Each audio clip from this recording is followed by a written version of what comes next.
2024년도에 한국 증시가 최악의 해를 보냈던 이유는 크게 두 가지인 것 같습니다. 2차 전지가 급격하게 성장하던 그 시점에 큰 돈을 물렸던 사람들이 많았었죠. 버블이 꺼지니까. 그래서 투자 심리가 크게 위축된 부분도 있었고, 그리고 이제 미국의 이런 선진화된 기업들과 다르게 뭐 자사주를 적극적으로 매입해서 주가를 방어한다라든지 이런 움직임들이 우리나라 기업들에서는 좀 쉽게 찾아보기는 어려운 것 같아요. 자사주를 매입하더라도 정말 크지 않은 정도의 금액만 잠깐 매수를 한다라든지 이런 모습이 나온다라고 생각을 하고, 주주들이 믿고 투자한 기업인데 갑자기 뭐 물적 분할을 한다라든지 그 분할한 기업으로 새로 상장을 시킨다라든지 뭔가 이렇게 기업 입장에서는 자금을 조달을 하고 뭔가 성장해 나가기에는 상당히 그 자본시장의 환경이었으나, 그런 걸로 인해서 주주들의 가치가 계속 훼손이 되다 보니까 주주들은 거기에 대한 신뢰를 잃고 오히려 미국 같은 기업, 남기는 이익의 대부분을 자사주 매입이나 주주 환원 정책에 쓰는 이런 기업들에 투자를 하면은 어쨌든 가만히 있어도 우상향은 계속 가니까 이렇게 판단을 한 거라고 생각을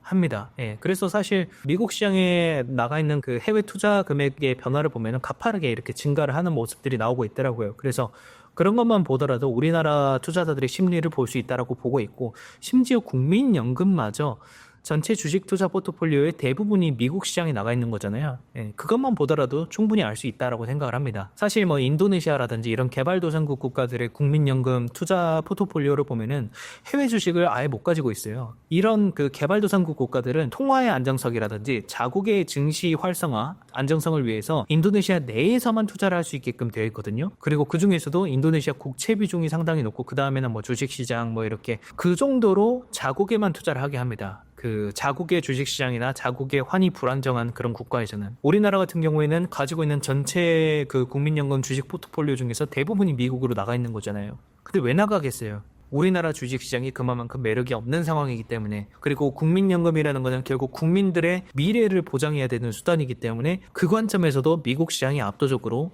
좋다라고 판단을 했겠죠. 그래서 지금 미국 시장이 나가 있는 거고, 그러니까 이제 외국인들이 그러잖아요. 너네도 너네 시장 안 사는데 왜 우리한테 너네 시장 사라고 하냐, 이제 이런 이야기가 들려오는 거죠. 예, 그래서 사실 2024년도 대한민국의 주식시장이 최악의 해를 보냈다, 이렇게 생각을 합니다. 거기다가 지금 이제 비상계엄 이후에 정치적 불확실성까지 더해졌으니까 더할 나위 없는 상황이었다라고 보고 있고, 그리고 이제 원화 가치의 약세가 투자자들로 하여금 더 기대치를 다운시켰던 부분이 있다라고 생각을 하고요. 왜냐하면 달러를 바꿔가지고 원화를 투자를 했는데 원화 가치가 엄청나게 약세가 되면 뭐 비상계엄이나 이런 이슈로 인해서 그러면 주식시장도 밀리는데 원화 가치까지 밀려버리니까 손실이 배가 되는 거죠. 그래서 이렇게 불확실성이 높은 상황에서는 외국인들도 접근하기 쉽지 않을 것이다, 이렇게 보는 겁니다. 그래서 계엄령 선포 이후만 보더라도 이제 우리나라 주식시장도 많이 밀렸다가 다시 이제 반등은 하긴 했는데, 어쨌든 원화 가치가 크게 약세가 됐었고, 그리고 계엄령 전만 하더라도 외국인들이 계속 뭐 삼성전자나 이런 거를 보면은 외국인 지분율이 계속 떨어지고 있었거든요. 외국인 보유율이. 외국인들조차도 우리나라가 아니라 지금 뭐 미국이라든지 다른 국가에 오히려 더 관심을 갖고 있는 것이다 라고 보고 있습니다. 그리고 특히